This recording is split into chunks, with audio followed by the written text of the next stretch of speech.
Actually, no, I have a flag hanging up in my office because I've punched the wall there so many times.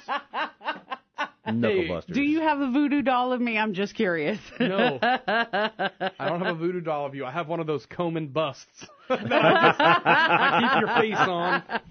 Kick you every now and then. Hey, good morning. Welcome into Acadiana's Morning News with Rob Kirkpatrick, Bernadette Lee, and the Rustic Renegade himself. Good morning. Morse. You know what I was thinking about? Someone reminded me this weekend, because I'm a member of all these memories pages. Yeah. Ain't Dare No More New Orleans, Lafayette Memories. Well, there's one for San Antonio, which is where I grew up, some of my younger years as a kid. And back whenever the river was clean. Well, no, when it was a real river, when it was not a man-made river. Yeah. How about that? Anyway, there's a dealership called Red McCombs. And Red McCombs, at all of their dealerships, have this huge Indian. And it's a person, who's just standing out there like, I don't know, blessing the cars at the car dealership or something. I was thinking you need something like that, but it needs to be a giant statue of you welcoming people off 549. I could do that because I actually know where there's a giant bronze Indian in Lafayette. He's like 12 foot tall. I think that's what you need in your parking lot. I could probably get it. Yes, because the deal is everyone knows the place because. Yeah. You know what?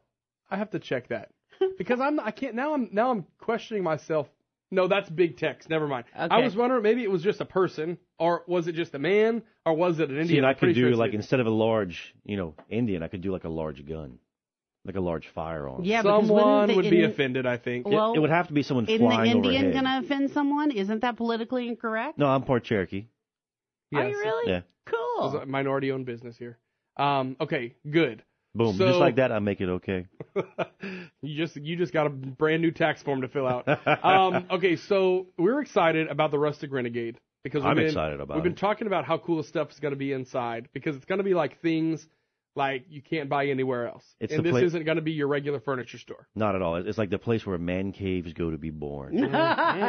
So, awesome, man. And every day that passes by, I'm looking at new product, new things to bring in. I've actually got a list of interesting vendors and vendors that I'm going to bring in. And as long as my interesting side is bigger than my bringing in side, I'm okay. Yes. I don't want you to walk in and feel like you're cramped. I hate those places where you walk in and you're like, oh, they put everything in here because they could. Yeah. And that's not what I want to have. But you're also going to learn some things, and you pretty much already know them. You also don't want people to just come spend time in there like with too much stuff to look at. Come and see what you want to see.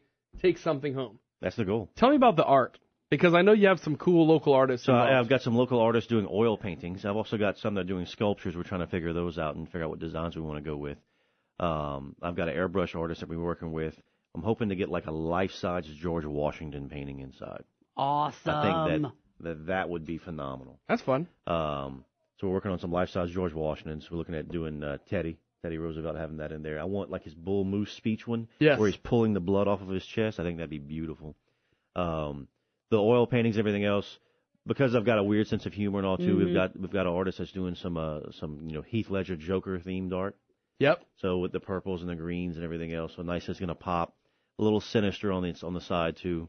I'm trying to step outside of what my norm is, because I like that. I like skulls and that kind of stuff. But we're trying to open it up and do a few other things. So it's really cool because working with these artists, I get to be more creative myself. And it's something that I am definitely not an artist, and I can appreciate what they do. I'll give ideas, but I don't have that skill. Right, me either. All right, I tried that once. It was a cool stick figure, though. There you go, yeah. Let's talk about... Fifth grader loved it. everyday carry. Yes. So... Tell me more.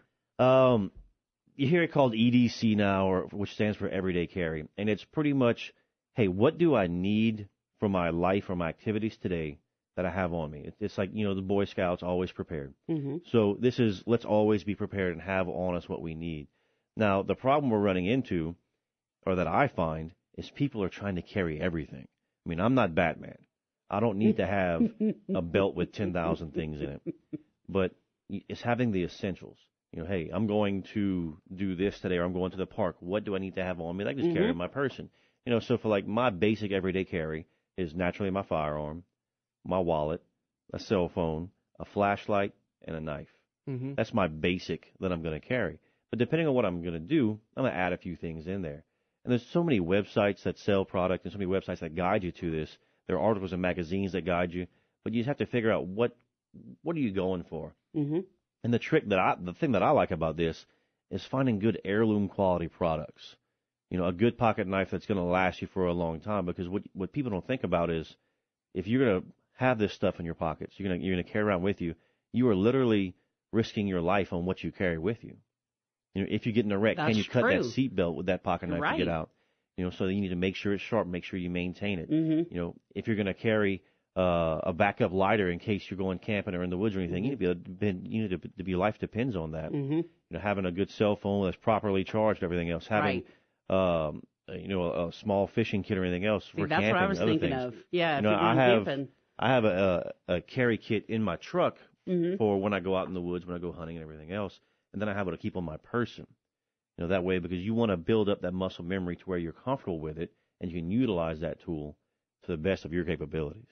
So I'm looking on this website, everydaycarry.com, and it has, like, set up a grouping of, like, what some person XYZ, what their everyday carry is. And you're seeing wallet, flashlight, a notepad, pin, pocket knife, larger knife, and then a watch. You know, just those type of things. We're not talking about a purse. Yeah, this is like we're not carrying it in some place that you're carrying it on your person. Yeah, this is just stuff that I fit either on my belt or in my pockets. Yeah. And you know, Instagram, there's a lot of things out there. Facebook, there's a big social media following for EDC, for your everyday carry products. You know, people like to share it and sit down and go through it. Actually, I posted one the other day of my everyday carry, and after I posted it, I realized I'm like, man, I have over $3,000 in stuff on me. And my wife was like, "What is wrong with you?"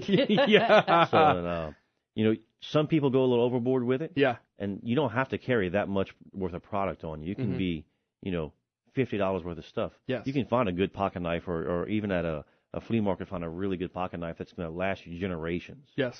Because think about it, if you inherit a pocket knife that you know your grandfather carried every day, it means more to you because hey, this served your family every day for however many years. And for a lot of the women out there who are not happy with you carrying $3,000 worth of stuff on, I would remind them that most of them wear one piece of jewelry that is worth that or more that they willy-nilly in and they take a shower with. So True, yeah. Get off it. We're going to take a quick break, and we're going to I'm just messing, guys. We're going to talk about auto knives, which will soon be legal here in the state of Louisiana. Bernie. Yes. He brought a show and tell. I've already had a chance to play with it. All right, 7:22 now at News Talk 96.5 KPEL. You know I love Motown in the morning. I know, it's adorable. That definitely, that sets the mood for the day. Feels so very nice. Yeah. I'm surprised there was no dancing. He started. I know, he started it. A little bit of a chair dance, but you know I'm wearing my bright shirt. So it is very bright. Well, you never know. I might have to walk across Bertrand sometime today. So I feel like it's just an extra layer of protection. That's smart, man. It drives me crazy. Like when you go out with your kids in a public place and you put them in dark clothing, it's the worst idea. They should wear bright shirts. Absolutely, so you can see them, huh? Yeah. This is, when I wear this, Sarah calls me lightning. Ooh. You know what comes after?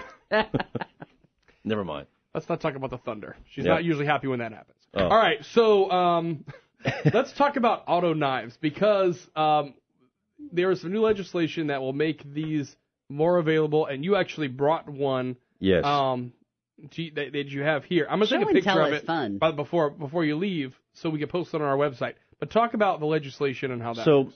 For about the past 45 years or so, automatic knives have been illegal in the state of Louisiana for everyone who was not law enforcement or military. As of 3 days ago, a bill has now been signed by Governor Edwards to where come August 1st, automatic knives will be legal for all citizens of Louisiana. Wow. So you're now going to be able to have these more user-friendly knives, these more user-friendly tools to be able to utilize in your life and your everyday carry. There are a multitude of brands. The one that I have today is made by Microtech. It's more on the higher end, but in my opinion, they are definitely worth the money. You know, lifetime warranty, well built, heirloom quality. They're going to be around forever. Right. Yes. They actually invented and pioneered the out the front technology, which is where the blade comes straight forward. And there's no swing motion to it. But almost every knife manufacturer now makes an automatic knife. Benchmade. I think even Case, who's famous for lockback knives. I believe even they have an automatic knife. Okay, I want to ask about cleaning this thing, because obviously inside this housing has to be a lot of springs and pulleys and everything else, okay? You can't just push it. You can't just bring it back in if you use it for something. Right. If you use it a lot, they do get dirty. You know, naturally the human, our bodies produce a lot of dirt and all anyway, just with excess skin, sweat, and all that. This brand is not user cleanable. Not. But the benefit of them is you mail them back, you know, USPS priority, $8, mail it back to the factory. They take it apart, clean it, sharpen the blade, service it, and send it back to you. Wow. Other blades like Benchmade, Spyderco, Cold Steel, all the others, they do something very, very similar. So you can get into a good automatic knife for around $100. Wow. I would imagine when we start this Rustic Renegade adventure, you don't know it yet, I'm going to be wearing this shirt at the grand opening, waving people to come in off I-49. You'll have some. I will. By that point. I will. And this brand, Microtech, is one of the brands that I want to bring in.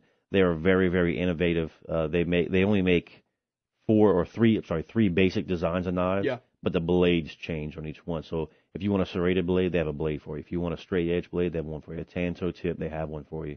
Because a knife is not a hammer, right? A hammer is designed for a very specific purpose. But even with hammers, you have hammers for certain things, finishing hammers, framing hammers, so forth.